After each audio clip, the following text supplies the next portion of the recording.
Hello everyone, Matadan. Today I want to discuss some few issues based on my observations in regards to Toposa youth. Toposa is really in crisis. Of course, other part of South Sudan as well is undergoing crisis.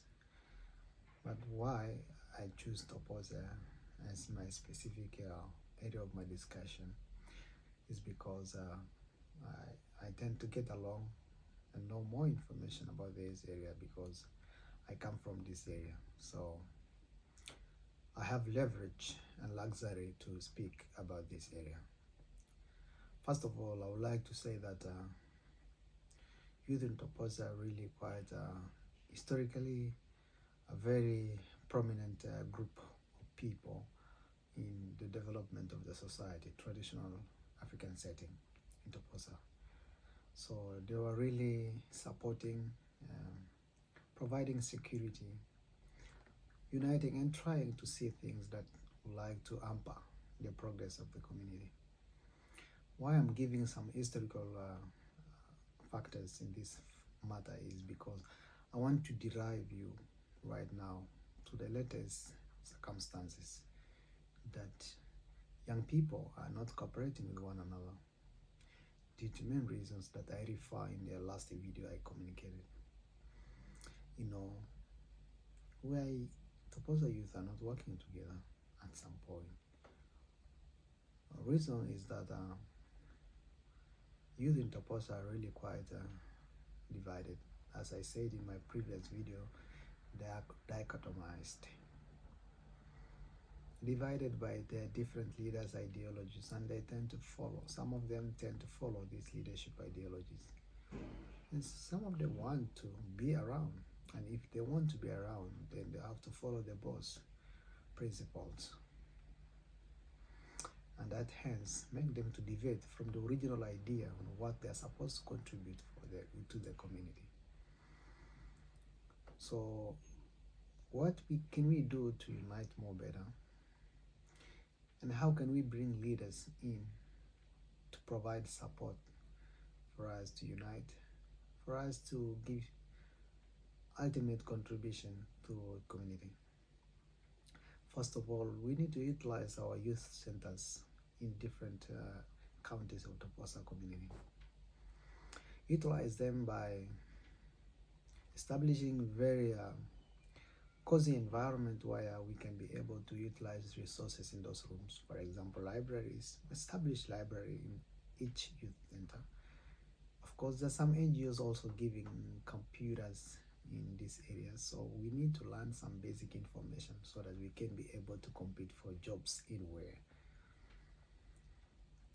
We also need to advance ourselves by learning and how we can apply for many scholarship opportunities abroad or even within South Sudan.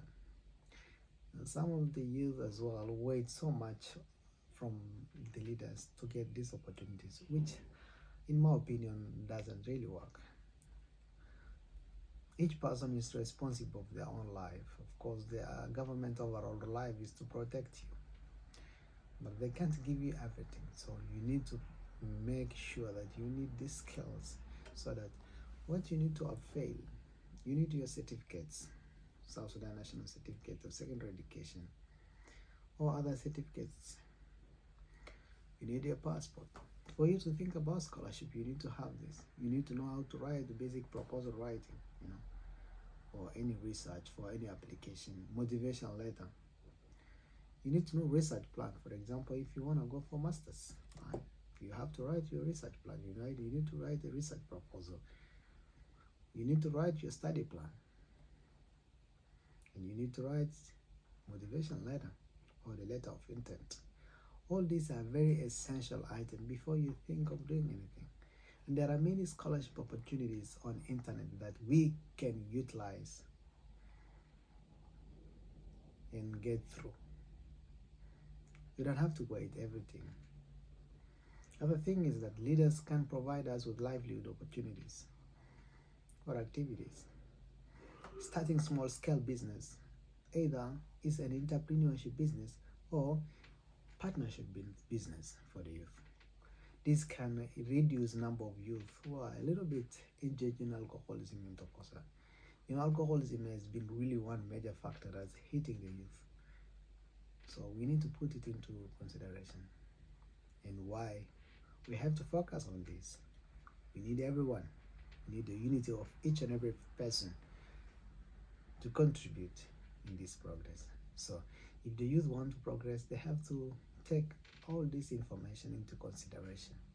Work together. If we work together with our leaders, and then utilize all the resources without putting our hands into those resources together with our leaders, then we can be able to promote and do something for our own people. But if we don't do that, believe me or not, nothing will happen.